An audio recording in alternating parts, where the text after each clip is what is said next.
Olá, meus amigos e minhas amigas. Vocês que sempre me acompanham, nós estamos aqui para mais uma hora do encontro. E você que está nos acompanhando pela primeira vez, nós estamos trazendo mais uma vez o programa que busca apresentar para todas as pessoas as pesquisas que estão sendo desenvolvidas nos mestrados em promoção da saúde, tecnologias limpas e gestão do conhecimento nas organizações da Universidade Sesumar. É uma forma de aproximar as pessoas dos conhecimentos científicos, sempre tão importantes e necessários para a nossa vida se tornar mais saudável, tenhamos mais qualidade de vida, tenhamos as questões ambientais sendo melhor cuidadas e entendidas, e a mesma coisa no que diz respeito a uma área tão importante que é o conhecimento, a educação. Toda semana trazendo um convidado de uma convidada de um desses programas de mestrado. E hoje eu vou conversar com duas pessoas, a professora a doutora Letícia Flegg Dalforno e também a sua orientanda. Primeiro vou falar com a professora Letícia e depois vou falar com a Andréia. Vamos falar hoje sobre socialização e compartilhamento do conhecimento em sala de aula. Veja só que tema importante. A professora doutora Letícia é licenciada em Educação Especial pela Universidade Federal de Santa Maria, no Rio Grande do Sul. É doutora em Educação pela Universidade de Lisboa, especialista em Neuropsicopedagogia e Neuroeducação. Além disso, ela é professora do mestrado em Gestão do Conhecimento na Universidade Sesumar.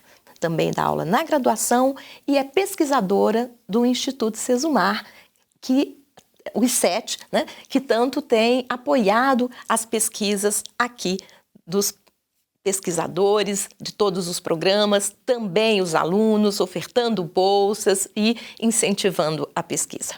Tudo bem, Letícia? Tudo bem, Tânia. Obrigada pelo convite e por esse espaço para a gente poder falar um pouco mais sobre escola, educação e conhecimento nos vínculos professor e aluno.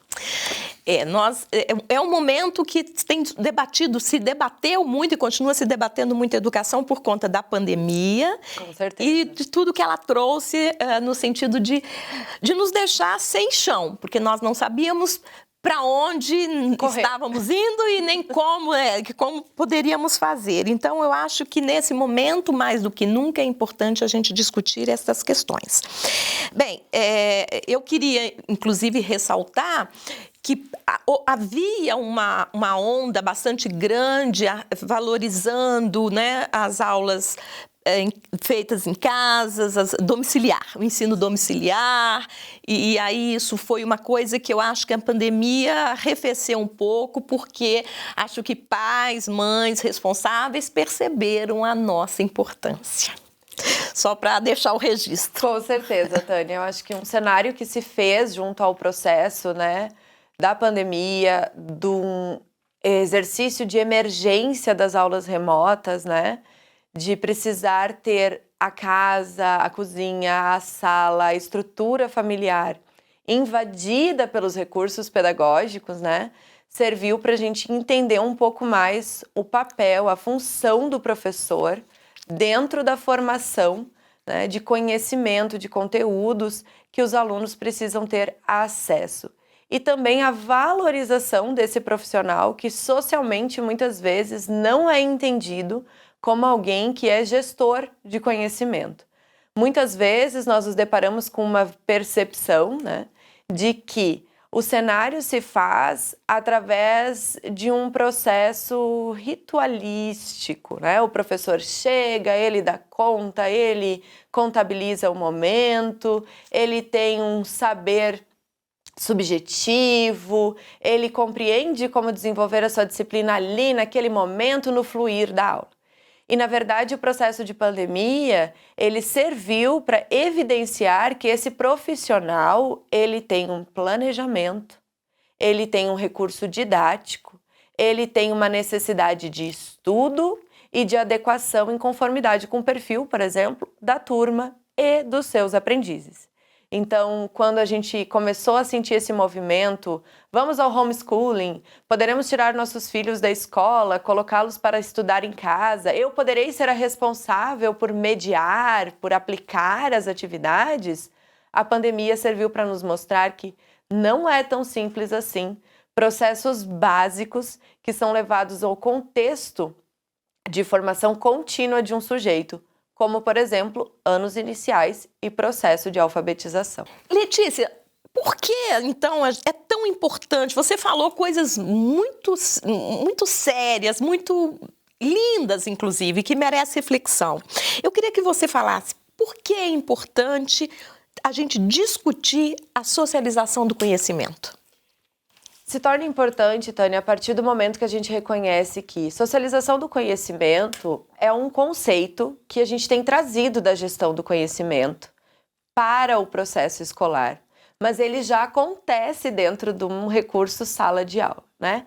Nenhum professor jamais vai lidar com o processo de ensinar sem socializar seu conhecimento. Toda a prática pedagógica, todo o processo promovido, pensado para o ensinar, ele vem de uma vertente de socialização do conhecimento. E aí a gente faz gancho, né, com a pesquisa que a Andréia desenvolveu. A Andréia é uma das alunas que veio em parceria com o nosso programa de mestrado, com muita experiência de sala de aula, né? Professora, atuante e que ministrava aulas dentro da formação docente, né? O nosso antigo magistério. E numa das nossas conversas, a gente começa a notar o quanto nos falta entender que não basta apenas discutirmos formação continuada do professor. Precisamos entender o que este profissional da educação compreende sobre a ação de ensinar. O que ele faz quando ele está ensinando? Será que ele reconhece que ele está socializando o conhecimento que ele tem, que ele enfatiza aquilo que ele tem mais interesse, que ele traz informações que são mais particulares do seu entendimento e da sua experiência profissional? Então, quando a gente pensa em socialização do conhecimento, a gente pensa realmente nessa troca de informação, né? Nessa troca de colocação de conteúdo, em que o professor apresenta algo e o aluno precisa se engajar, precisa se sentir pertencente ao processo. Então, a socialização, ela é a didática, mais o ensino, mais o produto, se é que a gente pode assim dizer, escolar, que é a aprendizagem do aluno. Então, a socialização, ela está para a sala de aula, ela é necessária de ser revisitada inúmeras vezes no decorrer de uma aula de 50 minutos e ela é o carro-chefe daquilo que o professor faz. Então, todo profissional da educação precisa entender que ele é um gestor de conhecimento e o grande percurso que ele faz dessa gestão está no processo de socialização. Compartilhar o que ele sabe, externalizar, tornar do conhecimento explícito para o tácito.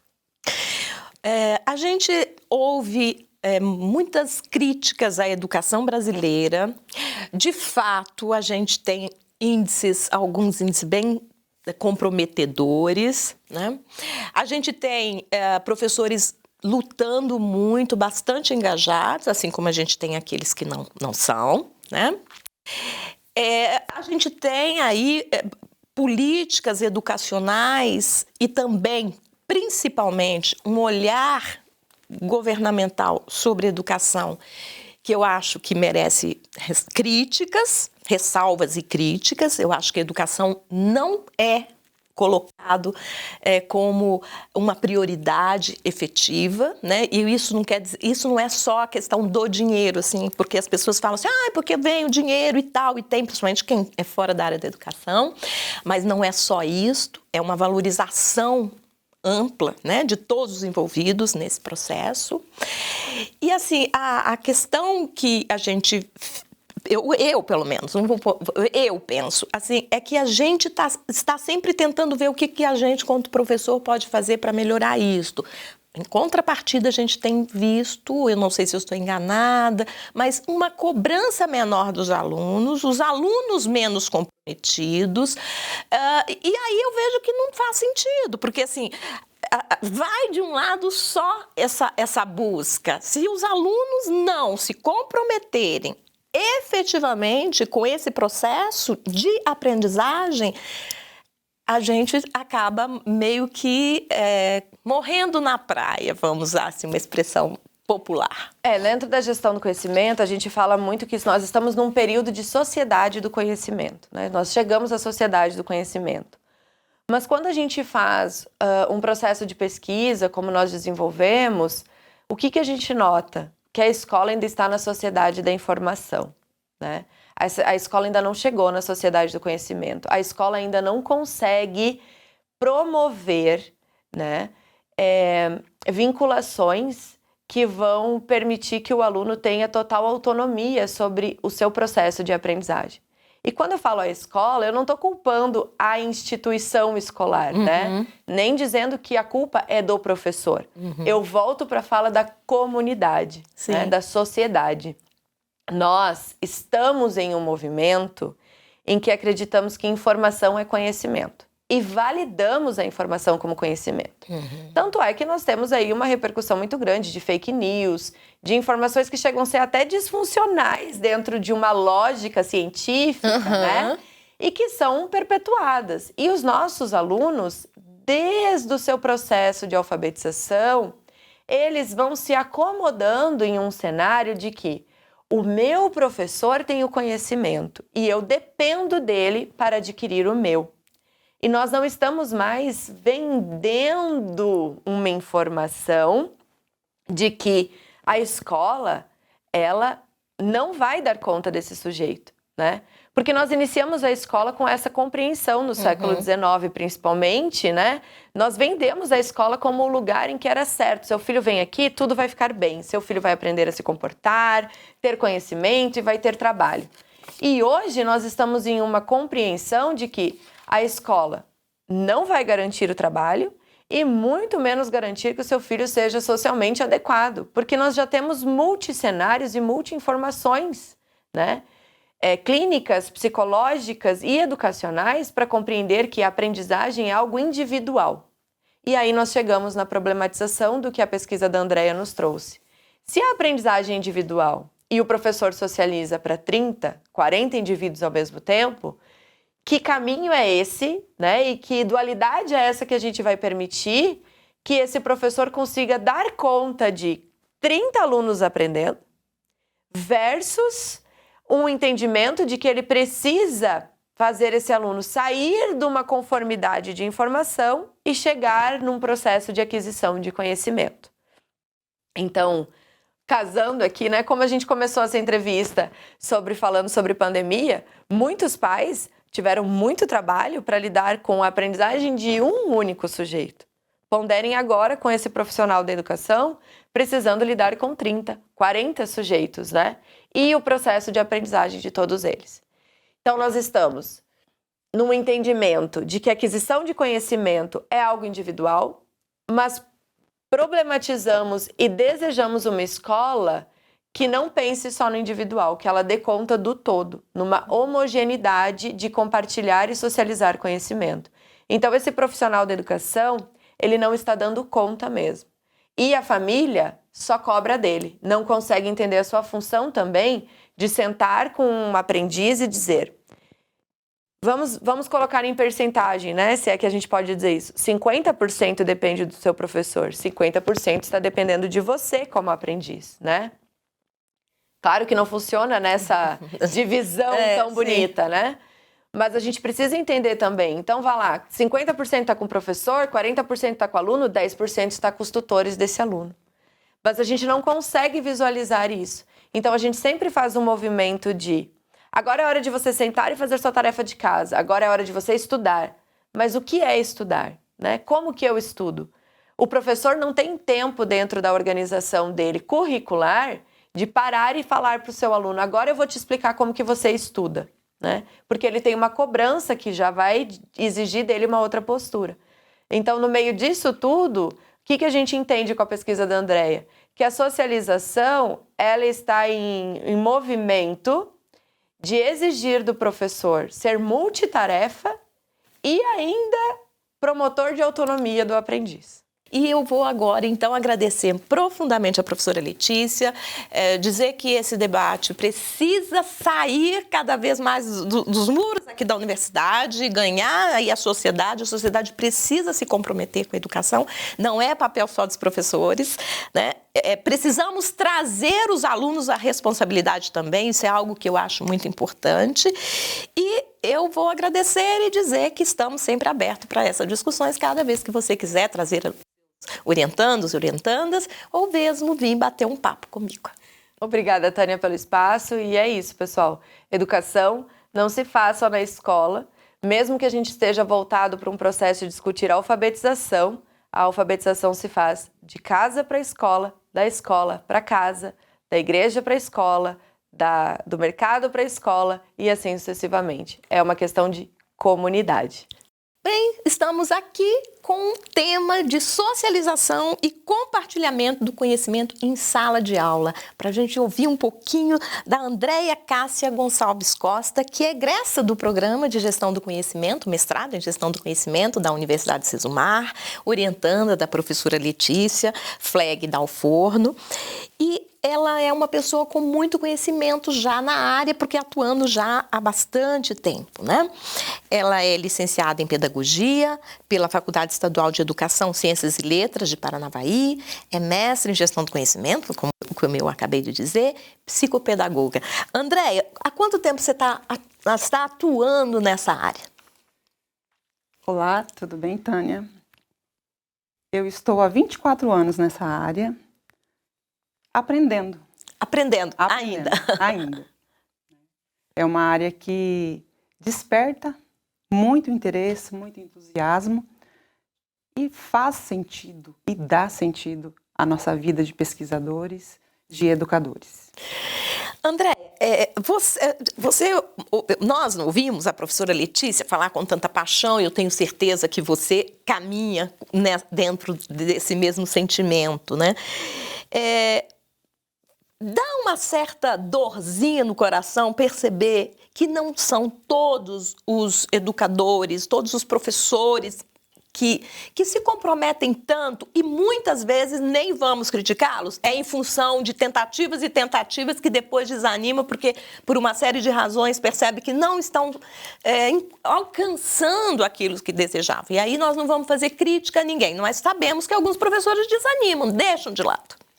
Sim, Tânia, eu vejo que nós temos pessoas comprometidas em todas as áreas. Não é apenas na educação. Pessoas que se encontraram, pessoas que têm vocação, que têm entusiasmo pelo trabalho que desempenham. Outras pessoas não. Isso acontece em todas as áreas, em todas as profissões. Mas hoje, passando por tudo que nós passamos no ensino remoto, domiciliar, com a pandemia e tudo mais, eu tenho visto tantos professores empenhados, tantos professores dedicados, professores querendo aprender, buscando mais. Nós temos um quadro um pouco diferente, bem diferente de algum tempo atrás. Melhorou, então? Muito. Que bom. Muito, a dedicação, a busca pelo conhecimento. Sim, porque essa entrada repentina de aulas remotas, mexendo o tempo todo, né, com os computadores, programas diferentes, exigiu muito. Muito, e exige.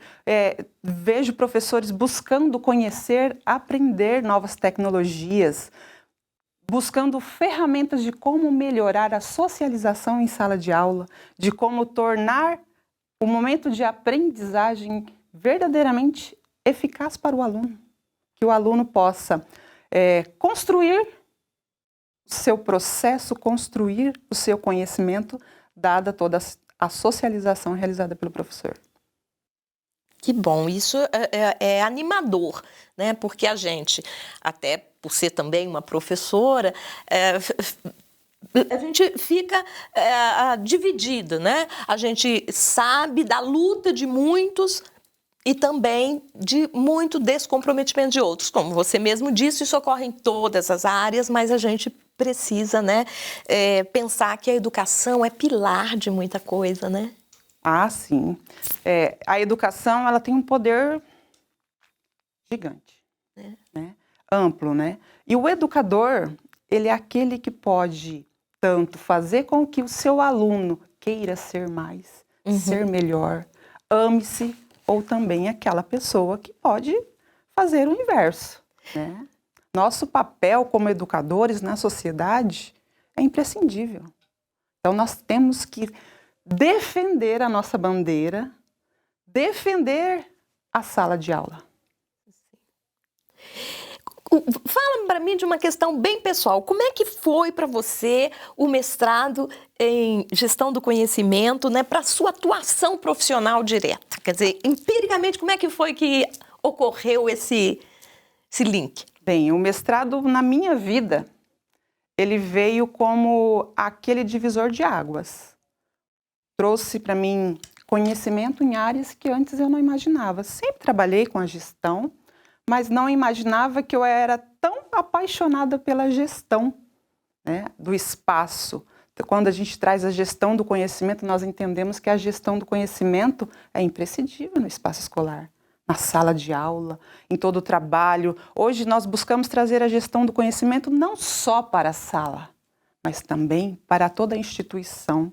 Porque o conhecimento não pode ficar retido a uma pessoa só. Sim. Né? A informação, pois o profissional sai, muda de espaço, o que acontece?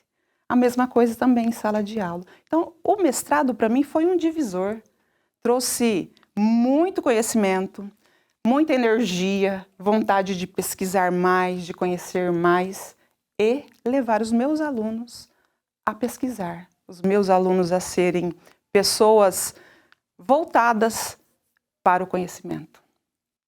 E é bastante, uma satisfação pessoal muito grande concluir um mestrado com esse prazer, quer dizer, não é só um certificado a mais, uma titulação a mais, é algo muito mais profundo do que isso, né? Com certeza, eu falo assim, as aulas aqui concluíram-se.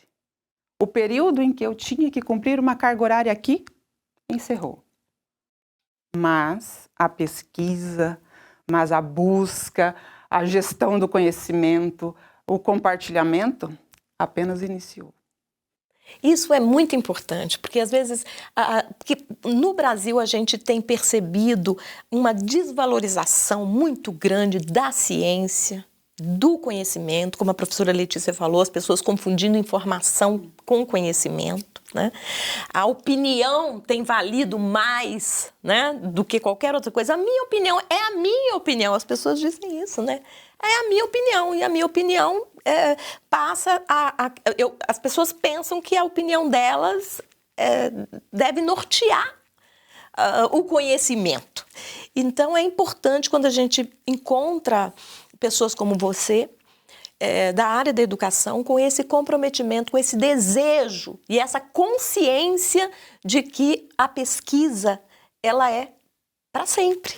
Né? Concluí o meu mestrado, não vou pesquisar mais, não é assim que as coisas acontecem. Como a professora Letícia mesmo citou, eu trabalho com a formação de professores, o curso Formação de Docentes.